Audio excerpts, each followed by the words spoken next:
Jangan lupa like, komen, dan subscribe. Serta aktifkan lonceng notifikasi.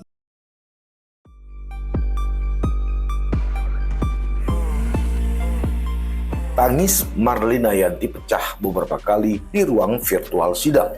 Dari layar monitor yang tersambung ke ruang utama Pengadilan Militer 101 Banda Aceh, perempuan itu berusaha menyusun kalimat demi kalimat. Namun setiap kali nama suaminya disebut, suaranya goyah. Sesekali ia berhenti, menarik nafas panjang, lalu mengusap air mata yang jatuh tanpa mampu ditahan.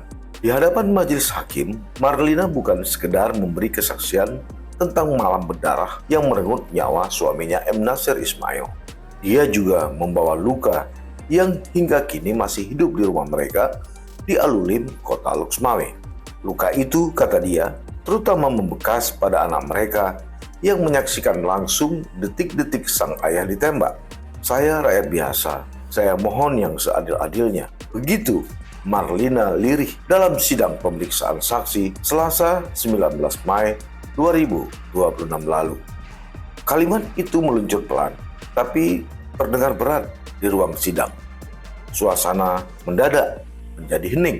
Majelis hakim, auditor militer, hingga pengunjung persidangan tampak mendengar dengan seksama. Persidangan hari itu juga menghadirkan prajurit TNI Angkatan Darat berpangkat Pratu M. Farhan. Dia sebagai terdakwa kasus penembakan yang menewaskan M. Nasir pada 9 November 2025 lalu.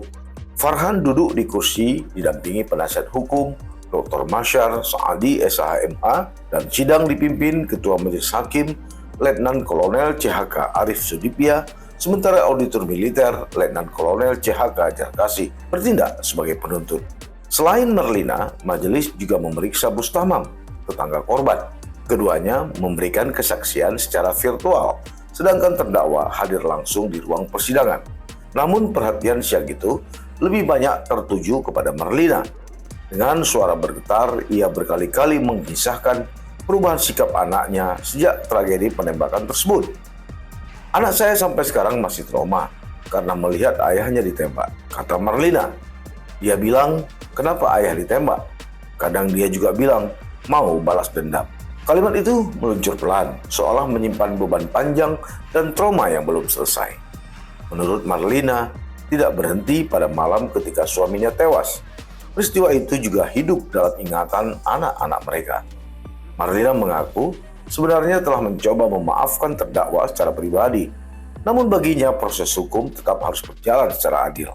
Ia menilai aparat negara semestinya hadir, memberi perlindungan kepada masyarakat, bukan justru terlibat dalam kekerasan. Dari keterangannya di persidangan, malam penembakan itu bermula ketika M. Nasir sedang tidur di rumah. Sekitar pukul 21 waktu Indonesia bagian Barat, anak mereka pulang mengaji, lalu memberitahu ada tamu datang dan mengetuk pintu. Anak saya bilang kepada ayahnya, ada orang datang, ada orang ketuk rumah kita, ujar Marlina mengenang. Korban kemudian keluar rumah, menemui dua laki-laki yang datang menggunakan sepeda motor. Marlina masih ingat salah satu kendaraan itu memiliki tulisan Provos. Salah seorang tamu yang belakangan diketahui bernama Agusli berbicara dengan nada akrab kepada korban. Bang, nggak kenal saya kawan lama abang. Begitu kata Marlina, meniru ucapan Agusli di depan majelis hakim. Menurut dia, setelah itu korban duduk bersama Agusli dan Farhan di satu warung kecil di seberang rumah. Suasana malam itu, kata Marlina, tampak biasa saja. Tidak ada percecokan, tidak ada nada tinggi, apalagi tanda-tanda pertengkaran. Namun situasi berubah ketika satu mobil Toyota Agila hitam datang dari arah kota Luxmawe dan berhenti di atas jembatan sekitar 20 meter dari rumah mereka. Marlina mengaku mendengar Agusli meminta mobil itu untuk putar arah. Tak lama kemudian, Agusli mengajak korban mendekati mobil tersebut.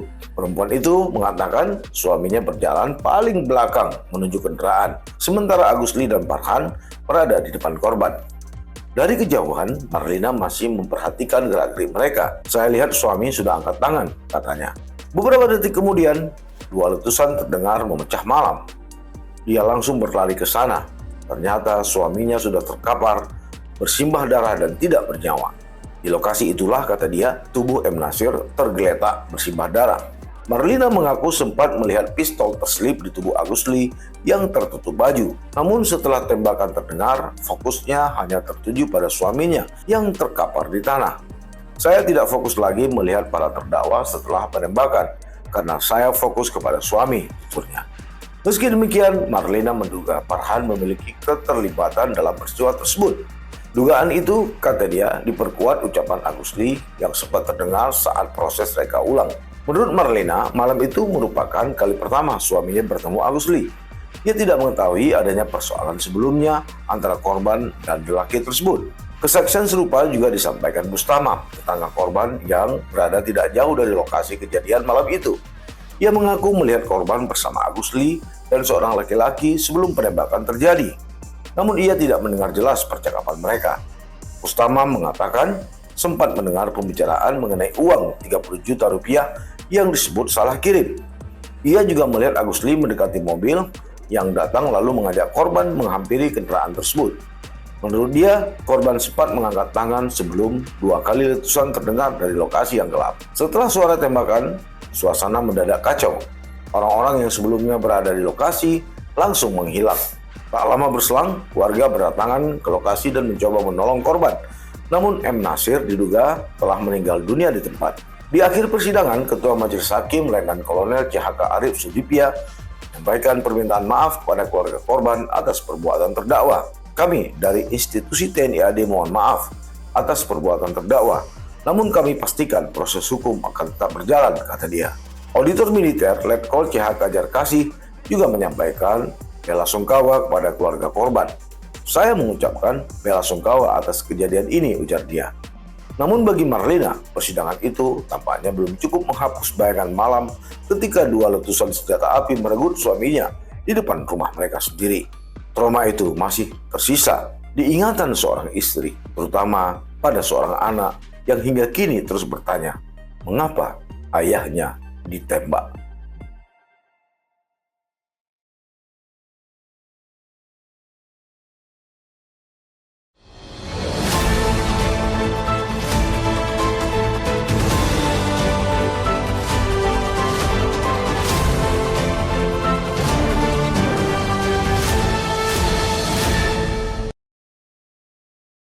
Jangan lupa like, komen, dan subscribe. Serta aktifkan lonceng notifikasi.